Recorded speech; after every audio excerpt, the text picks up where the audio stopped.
Hey, Eagles fans, this is Chris Franklin from NJ Advanced Media, and welcome to the No-Huddle Show podcast, the show where we discuss all things related to the Philadelphia Eagles. Before we begin, I would like to remind you all that you can read our content on NJ.com/Eagles and make sure to bookmark that to get the latest Eagles news and analysis.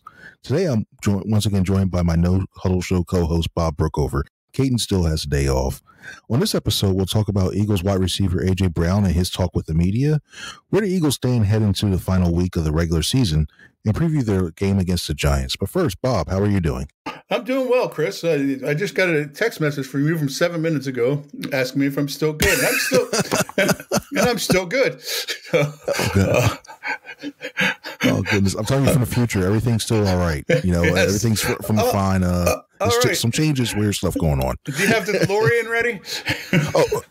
I say we got to go back. We got to change this Eagles team because we've seen they finished 10-1, but all of a sudden now they're 11-5 in the wild card team. You have to go back and change this. We have to go back and change whatever happened and find out what it did, man. Yeah, Howie Roseman's flex capacitor is completely fractured and not repairable. Oh my gosh, good references. I like that. I like that. But yeah, as you mentioned, man, it's there seems to be did seem to be like a dark cloud is lingering over this team, having lost 4 of the last 5 games, including last week against the lowly Arizona Cardinals, and in last-second fashion again. But we're going to start now first with wide receiver A.J. Brown, who during that game was seen coming off the field frustrated again. But, you know, he hadn't talked to the media for the last 2 weeks, and we finally got a chance to talk to him on Wednesday. We're recording this on a Thursday. And A.J. Brown was very candid, very stepped by his locker. He spoke for the first time, very candid, started telling about everything that was going on with him, why he didn't speak, which he said he didn't want to compound a negative situation even more. He even gave us some insight as well, too, back to the Seattle game. He even stuck up for Nick Sirianni on the comment about how Nick said he was looking to draw a pass interference flag on that last play, to that deep shot to Brown, and Brown said they basically were freelancing, and Nick was basically fell on the sword for those guys. So it was an interesting 13 minutes, 27 seconds with Brown. It was good long time. Stuff. Yeah, it was good. It was but he had 2 weeks of stuff left up, you know, and you know this is a guy who's supposed to be Denny's. His locker says, "I'm open, always open." You know, what would Denny's do if they closed for 2 weeks when it says always open? Oh my gosh, yo, it's crazy. Yeah, the people who live on Grand Slam breakfasts would be going through withdrawal. It'd be chaos. And we know what he has taped to his shoulder pads. You know, it'll be going in the meantime. But yeah, man, I want to get your thoughts. What did you think about his talking to us yesterday? It was interesting. I'm not sure I believe everything he said. You know, I'm not sure that his reason for being upset coming off the field on Sunday was strictly Devontae Smith being hurt and getting his ankle rolled. In fact, I might feel better if he was more upset about the reason he got hurt, the play he got hurt on being called, because I hate that play. I hate ever having Devontae Smith have to be a lead blocker. I don't get it. I'm never going to get it. But you know what? His teammates were supportive of him. The funniest part of the whole thing to me was he threw Devontae Smith under the bus a little bit and said, "Hey, he gets more upset when he doesn't get the ball than I do." I found that a bit amusing. But overall, it was a good thing to get it all out there, apologize to his teammates and allow them to not have to talk about it anymore and to put an end to all that. But, I really let my feelings be known in what I wrote for Thursday morning for this morning by saying, hey, this is great. A.J. Brown spoke, but what's he going to do about the defense? There's no answer that A.J. can give. He wasn't even asked, and with good reason. There's no answer he can give to help the defense. Wait, he can't play safety? He can't play linebacker? He probably could, but it would be defeating the purpose of having A.J. Brown as a wide receiver, one of the best in the league. So, yeah, I hear you with that. When I can see, part of me can see the Devontae stuff because the relationship those two have. I mean, previously reported about this, about how they're actually pretty close in terms of. There was a time during the Pro Bowl last year where if there was something to happen, like if Devontae was an alternate and Brown was around there, he would have just gone and say, you know what, may probably have a hamstring injury. Yeah, Devontae, you get to go. All right, something like that. Unfortunately, it's not going to happen because we saw the Pro Bowl announcements released last night, and Smith wasn't even an alternate, which is a whole nother situation. But I'm not sure how much guys care about the Pro Bowl anymore. I guess they do. It's a fun week. It's in Vegas, but it ain't like it's in Hawaii anymore. Is it still in Vegas? I don't know. Is it in Vegas this year? I don't know. It's in Orlando and it's dodgeball and everything else. Some of these guys aren't. The only thing I think a lot of these guys only care about, and I wouldn't mind it too, is the Pro Bowl, the escalator in their contract, the bonus they get for being named a Pro Bowl. That's the only reason why. Otherwise, I guess do you still get that if you're an alternate though, and you get? I don't know. I don't know. Not as alternate. No, I don't think as an alternate unless it's written. And you get elevated unless that's the thing they care about most. The extra money. I covered one Pro Bowl in my life, and it wasn't one in Hawaii. I wouldn't have mind covering one in Hawaii. I was actually asked to go one time in Hawaii after the year the Eagles went to the Super Bowl against the Patriots in 2005, and I was so burned out. I said, no, thank you. What? And we sent somebody. You were going to be there for 3 days, and it takes 2 days to fly there, and I was going to be there for 3 days. So I let somebody else go, and then I later covered one in Miami. I actually got to interview a very young Aaron Rodgers at his first Pro Bowl. And it was a fun experience. I actually went to Aaron Rodgers and I was asking him, because Kevin Kolb, I think, was going into his third year and hadn't got a shot to play yet. And I was seeing if he could talk about the mirror experience of that.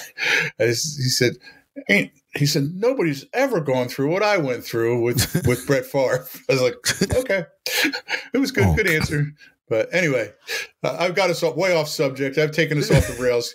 Please get us back on. It's good. I was going to ask quickly, were he and Jimmy Kimmel still on good terms at the time? But that's a whole other story. I think Jimmy Kimmel was still doing the Man Show at that point. Oh goodness! But yeah, getting back to the AJ Brown and this one too. I mentioned earlier when we first came on the air, there's like a cloud over his team. Do you believe that this cloud is lifted now because he actually cleared the way he spoke? Do you think that do you think it could be a turning point? Do you think that they'll play freer now, given that he apologized in front of the team too? I don't. I think they got to go play better. That's the only thing that can get them out of what they're in right now is go play better. They lost those 3 games. They had 3 games against bad teams to right themselves. The only way they were going to do that was not just to win those games, but win those games and really look good and play well in those 3 games. They played well for a half against the Giants. They played well for a half against, pretty well, although the Cardinals game was a weird one the first half, but they still went in with a 21-6 lead. Didn't play well in the second half. What have they been outscored in the last 2 second halves? What the 33, I guess at 13. I don't know, whatever. A lot to a little. It didn't play well in either game. You got one more chance to really get themselves right. I kind of agree with the decision, and it seems to be a player-driven decision too. Although I think it's where Sierra go. They have to go play. They haven't played well enough not to play in this game. Plus, you gotta play it out because you never know whether the Commanders and Cowboys are a rivalry. This is probably Ron Rivera's last game, so he probably would love to go out by beating the Cowboys. So you play and you see what happens. And the Eagles need to play a really good game going into the playoffs if they're going to have any hope. It's funny you mentioned the Commanders. We were scoreboard watching during that Arizona Cardinals game, and it's hard to believe at one point when the Eagles were up 21-6, the Commanders were actually giving the 49ers a game. It was like 10-10, right? 3. Yeah, it was 10-10, and all of a sudden visions of a 1 seed and a potential still run for the 1 seed were still lingering around. Well, yeah, San Fran came back and spanked the Commanders, and the Eagles lost 35-31 after giving up 449 yards of offense to the Cardinals. And you look at that now, all of a sudden they're in the 5 seed right now, wild card weekend, looking to play the NFC South winner, while the 49ers have everything clinched up, wrapped up. And the second seed is still open to them. You know, if the Cowboys, you mentioned, if the Cowboys lose the Commanders, then the Eagles defeat the Giants, then they win the division. But I gotta say this. At that point, they'd still need the Lions to lose to get the 3 seed. But yeah, the fact that they even host a home game. To get the 2 seed, the fact that they would even host a game itself in the playoffs right now is you have to worry about that as unfathomable where they start. But I gotta say this: the way they've been playing right now, out of those 4 last 5 games, the way that you've seen the offense is shown life, but then also goes into the doldrums, and then the defense, the way they're playing. Do you think this team is equipped to win a playoff game right now? I'm not even sure they're equipped to beat the Giants this week, to be honest. You know, they might have lost that Giants game at home if Tyrod Taylor had started the game. You know, Tyrod and the Giants were a good field goal kicker away from, you know, if they had a healthy Graham Gano, they probably beat the Rams, who were one of the hottest teams in football last weekend. You know, and if they'd started Tyrod Taylor against the Eagles, they might have won that game. So, you know, they got to go prove they can beat the Giants. If this is Saquon's last game in New York, he wants to go out showing, hey, you know, I'm still a stud running back. Tyrod Taylor, I think, you know, I got to know Tyrod a little bit while I was covering the Giants. I know he wants to. He always wants to play his best. He's the consummate professional. One of the best locker room guys I've ever seen in my life. You know, and so they gotta beat the Giants in order to even have a chance to be the NFC East champs. And I'm not convinced they can do that. They should. They're a better team. The Giants' offensive line's banged up. It's not good when it's not banged up. You know, but until the Eagles show me something, I've got doubts about everything right now. Well, I think we're recording Thursday. There's a forecast out there where it could be really bad weather during this Giants game, where you're looking at gusty winds, potential snow or wintry mix, whatever it has. Say you snow, some type of snow potentially during that game, and I think it's going to force them to actually do something that everybody's been clamoring about, the Delaware Valley, which I think is overblown at times. But yeah, it needs to do. I think they keep you on the ground and run the ball. Run the ball. Oh, run goodness. the ball.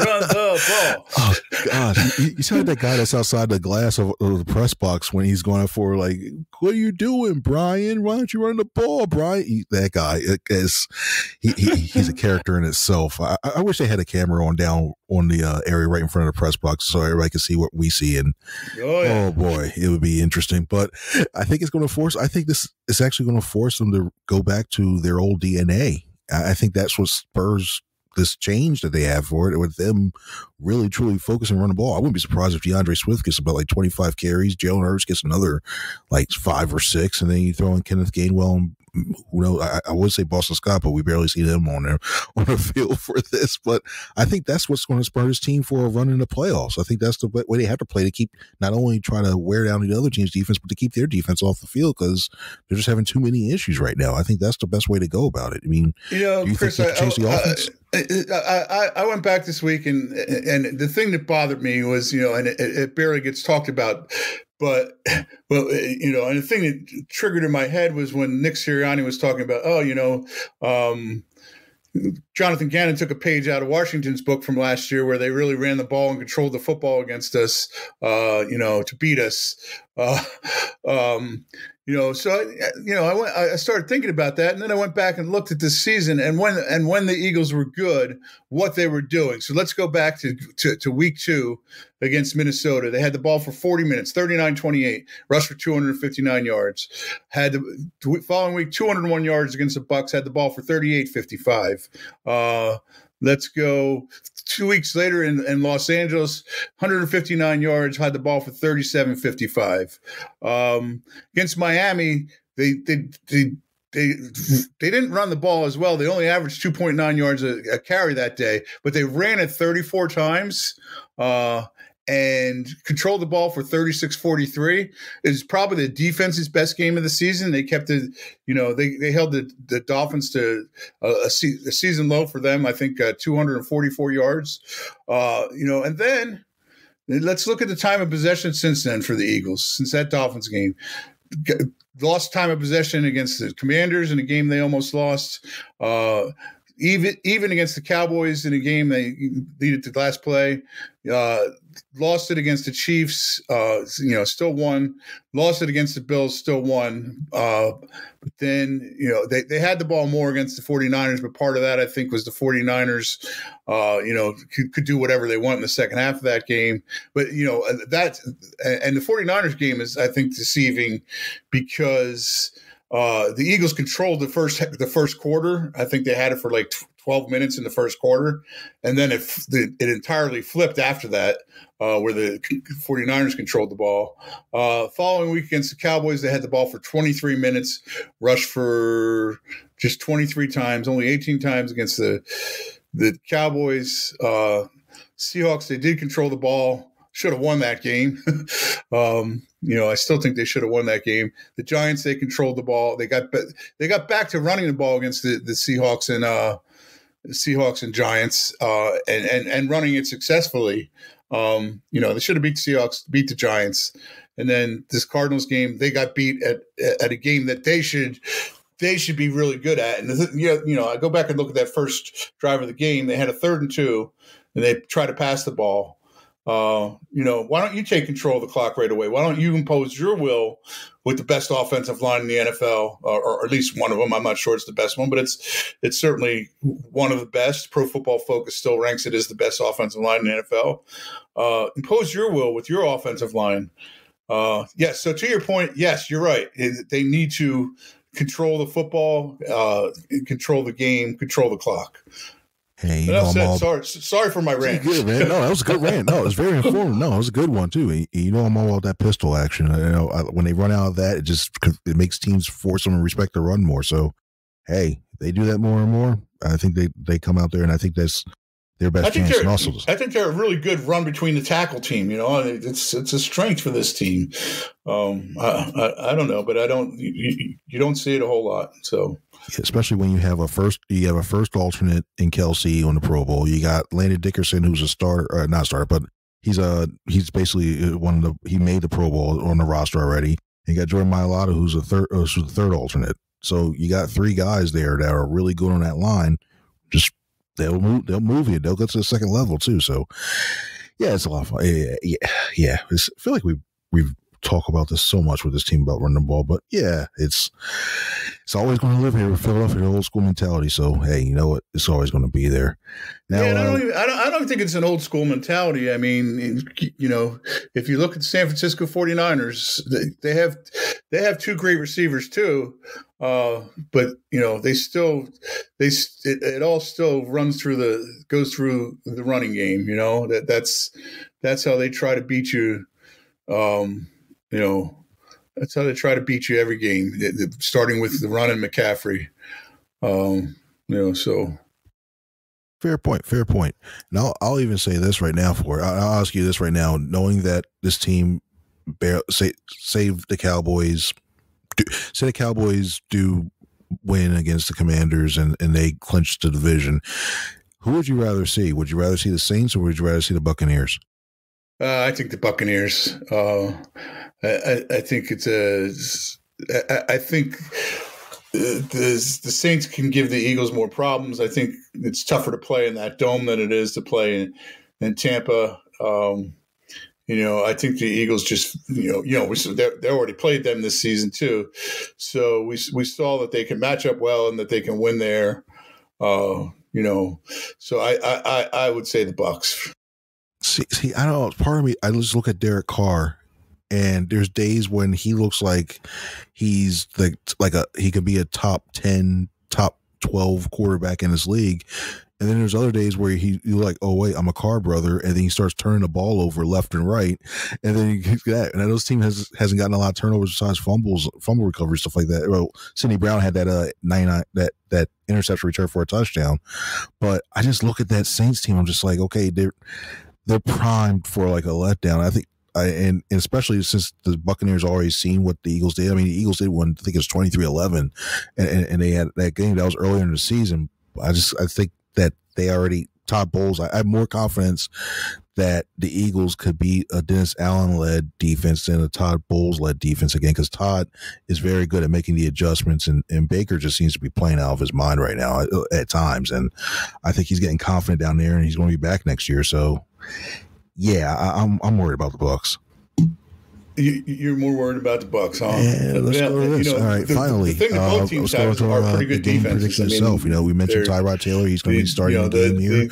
We saw what he was able to do against the Eagles. The Saints have outscored their opponents by more than the Eagles have outscored their opponents. 26 yards for actually potentially tying the game, too. So, Bob, what's your prediction for I think game? Eagles fans look at it, well, whichever team they go play, they're going to win that game. But that's I wouldn't say that. I think they're both tough teams to play. For especially for a team that's not playing well.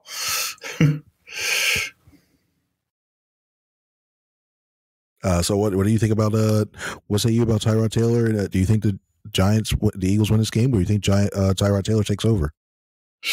Oh, it's a tough one. Tyrod Tayller really played I have a ton of respect for him. Like I said earlier, I covered Tyrod. I think he's a great locker room guy. He's got a good arm. Last week did you see his numbers from last week? I don't know if you saw him. 27 for 41, 319 yards. Against the Rams defense is pretty good. I think he's a really good quarterback. He should have beat Buffalo early this year. I was at that game. The Giants should have beat one in Buffalo. Tyrod actually had some brain cramps in that one in terms of he let the clock run on. He did what Jalen did against the Giants, but got rescued by Bobby Okereke's delay of game penalty, and it cost the Giants the game. But to your question, do I think I do think the Giants can beat the Eagles the way things are right now, but I for some reason I don't have a good one, to be honest. I think the Eagles will go out with a victory in this game. Let's say they'll win 23-17,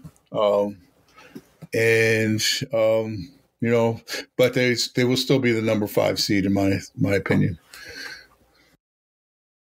Yeah, like going through the way that they're doing right now, I'm probably going to get. I guess the Eagles go 24-16, or 20-16, something like that. I think it's going to be one of those old school games where you're looking at like, is this game over yet? And it's going to be. I think it's going to be really ugly, really teams just keeping the ball on the ground a lot, and it's going to come down to tackling. And if it does that, I know it's not great because the Eagles, what we just saw the Cardinals, but I just think it's going to.